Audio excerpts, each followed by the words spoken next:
Hello, everyone. First of all, thank you very much for being here. It's a great pleasure and honor, and I'm extremely delighted to have you all. I'm actually a very good public speaker, and I used to do this for very many years, before, but I never get nervous. Surprisingly, today is the first time I get nervous in my entire career of public speaking. Why is that? Because I have to clarify certain things that I have been personally annoyed by. I'm not gonna go into the agricultural setup and stuff because I'm not really related to it. I'm the guy who just connect people together. And we're very happy that we all have you here. But I just want to speak briefly about just two, three comments generally in doing business in Sudan, in our Sudan. If you know the business culture here we have in Sudan is actually a little bit of, it has a lot of obstacles and problems in it. I don't like politics, but we get to connect business with politics. And if you see the things that works here, Professor Ahmed, usually the political party, every political party has a lobby of businessmen, and that lobby of businessmen go all the way through and makes this business deterioration and a little bit of caustic environment, because now we're fighting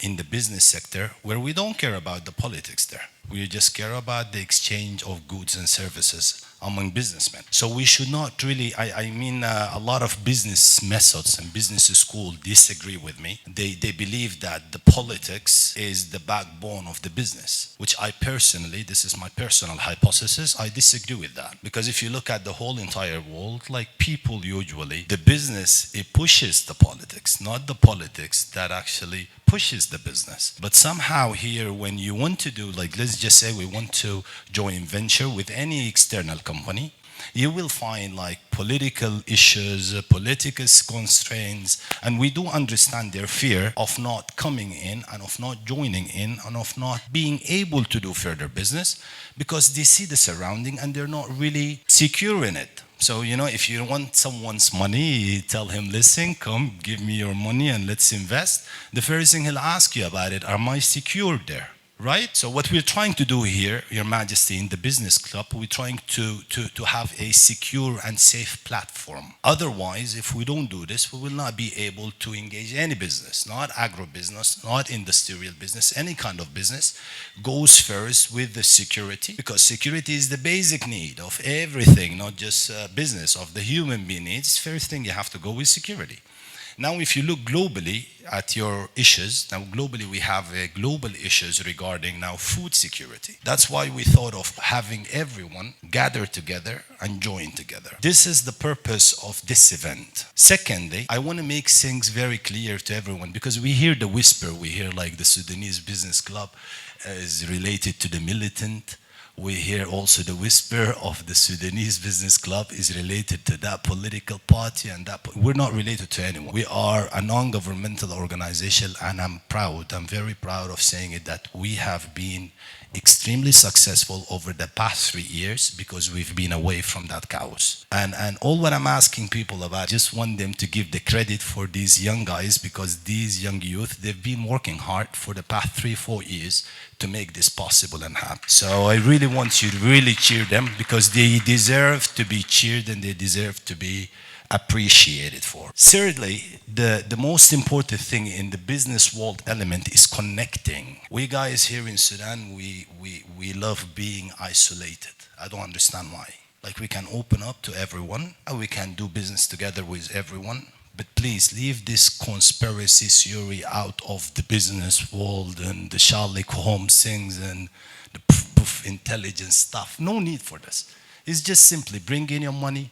Let's have the lands, let's do business, get your money, hasta vista. Simple. We don't need to make it, but we always have to make things very conspirative. And this guy, he's actually coming because he wants to take my land, and that guy, I had a talk with Mr. Asher. They're very interested to work in the Sudanese field, very interested. And they're very good partners and very potential partners. Asher is a very good friend of mine. We had a lot of talks here and there. And he goes like, Gasim, he's like, we want to come and work, but how secure and how safe will be the business for our companies to participate in Sudan? Sadly, I don't have an answer for him because I can't promise him, Asher, come, I promise you everything will be good. But I promised him something. I'm like, just come, see the people, because I know the Sudanese people are gentle and nice people. You know, we get angry very fast and get low down also very fast. I told him to just come and see, and we invited him, and we invited also the OCP and LR group, and they're coming. And our offer, we're going to inject these company also when they come and visit us in Sudan. We come and meet you. Regarding the SMEs, the main objective of the Sudanese Business Club is empowering the SMEs, because we believe there is also a lobby of big businessmen in the country, and these big businessmen that I personally respect very much. But that doesn't mean like if I set the whole business setup into just 5, 7, 8 businessmen and then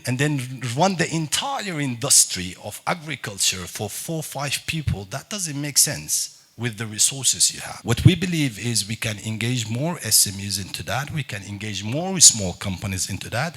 And instead of working with four companies, you can work with 50, you can work with 100. And this is that escalates actually the economy of the country. And this is what we're trying to do. So it's our main objective to enhance the SMEs. We have a training academy in the Sudanese Business Club. We're having funds, international funds coming for the Sudanese Business Club in order to be engaged and enhance the general. It's not just agro academy, it's a general academy forever. Finally, I would like to tell you where we were, where are we now, where are we going to. We are established 2019. We have members of 300,000 members in the Sudanese Business Club so far. You can go and check on the website. You have the brochures on your table. We have a very solid, strong database, very solid, very convenient, and very secure. Of course, I don't know the 300,000 people, but we have 650 companies already registered in the platform from all different sectors.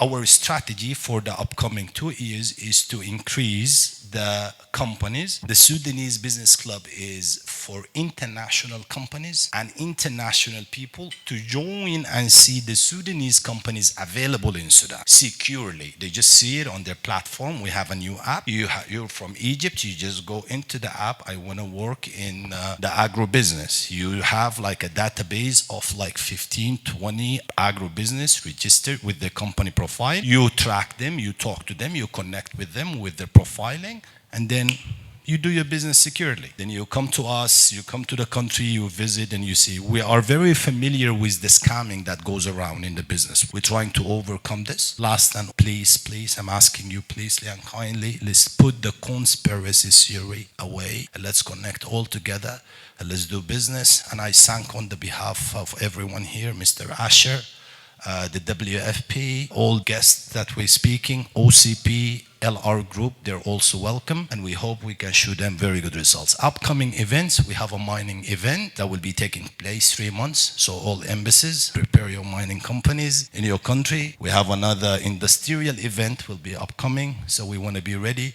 Thank you, everybody.